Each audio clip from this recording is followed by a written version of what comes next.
नमस्कार, आप देख रहे हैं जीटीवी न्यूज। इटावा पुलिस ने 3 दिन पहले एक कुएं में मिला रिक्शा चालक के शव के मामले में खुलासा करते हुए 3 आरोपियों को गिरफ्तार कर लिया है। मृतक की हत्या उसके चचेरे भाई ने जमीनी विवाद में अपने 2 साथियों के साथ मिलकर की थी। फिलहाल पुलिस ने तीनों हत्या आरोपी को गिरफ्तार कर जेल भेज दिया। पेश इटावा से राहुल तिवारी की ये खास रिपोर्ट। कुश कश्यप नाम का एक लड़का जो कि शाम को ई रिक्शा से अपने घर से निकला था, रात में घर पे नहीं आया तो सुबह उसके परिवारीजन ढूंढने के लिए निकले थे। वो जब आसपास के गांवों में ढूंढ रहे थे तो सूचना मिली कि एक तालाब में वो ई रिक्शा पड़ा मिला है। उस सूचना पे पुलिस भी पहुंची, उसके परिवारीजन भी पहुंचे। प्रयास किया गया, कुछ लोगों से तालाब में हो सकता है डूबने की शंका हो, देखा गया। फिर आसपास के इलाके वहाँ से 200 मीटर दूर पे एक तालाब था सूखा, लगभग 50-55 फीट गहरा। उसमें एक डेड बॉडी दिखाई दी। उस डेड बॉडी को निकलवाया गया तो वो डेड बॉडी, उसकी पहचान जो है कुश कश्यप के रूप में हुई। इस संबंध में तत्काल उसका जो अभियोग पंजीकृत किया गया, उसके उपरांत पोस्टमार्टम और सारी चीज़ें कार्रवाई हुई। अज्ञात में ये अभियोग पंजीकृत किया गया था। इस अभियोग के अनावरण के लिए इंस्पेक्टर जसवंत नगर और मेरी क्राइम ब्रांच की टीम साथ में लगी।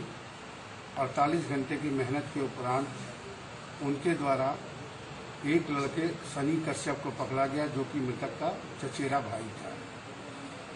उससे पूछताछ में जो बात निकल के आई है, 2 मित्रों के साथ उसने अपने चचेरे भाई का गला घोंट के उसकी हत्या कर दी।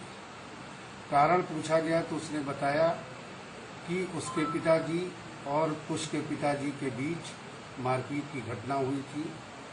ये उसी समय से इसके दिमाग में ये था कि हम कुछ न कुछ कार्य ऐसा करेंगे जिससे इनको भी तकलीफ पहुंचे। उसने अपने 2 मित्रों को तैयार किया, अमित कौशल और अमित संखवार को।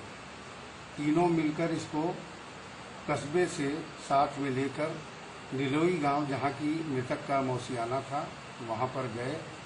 वहां पे भट्टा है और भट्टे पे आज के जब वो लोग देख के आए थे, रेकी करके आए थे कि भट्टे पे वर्तमान में कोई भी मजदूर नहीं है। स्थान भी चिन्हित था, वहां ले जा करके तीनों ने मिलकर उसका गमछे से गला कस दिया, जिससे उसकी मृत्यु हो गई। मृत्यु होने के उपरांत इन लोगों ने पास में ही एक सूखा कुआं था, उसमें ले जाकर डेड बॉडी को डाल दिया।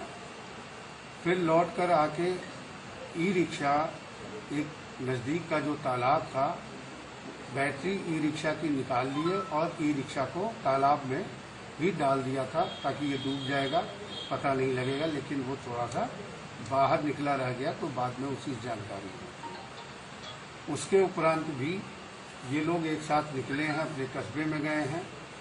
जसवंत नगर कस्बे के रहने वाले हैं। इनके द्वारा वहाँ पे एक फल विक्रेता के यहाँ से इन्वर्टर और बैटरी और चोरी की गई। उसी रात चोरी करने के उपरांत अगले दिन 14 तारीख को इन्होंने 5 बैटरी बबलू मंसूरी और सनी मंसूरी को बेच दिया 5400 रुपये में और आपस में पैसे का बंटवारा कर लिए थे। जब इनकी गिरफ्तारी हुई है, इनके द्वारा पूरी बातें बताई गई, इकबाल किया गया हत्या का। बैटरी के बारे में पूछने में बैटरी भी दोनों कबाड़ियों को पकड़ा गया है। 5 बैटरी और इन्वर्टर बरामद हो चुका है। साथ में भट्टे पे जहां पे उसकी हत्या की गई थी, मृतक का चप्पल और मास्क भी बरामद हो गया है। आज इस संबंध में जिस टीम ने इंस्पेक्टर जसवंत नगर और क्राइम ब्रांच में एक ऐसे केस का अनावरण कराया है, इस टीम के उत्साह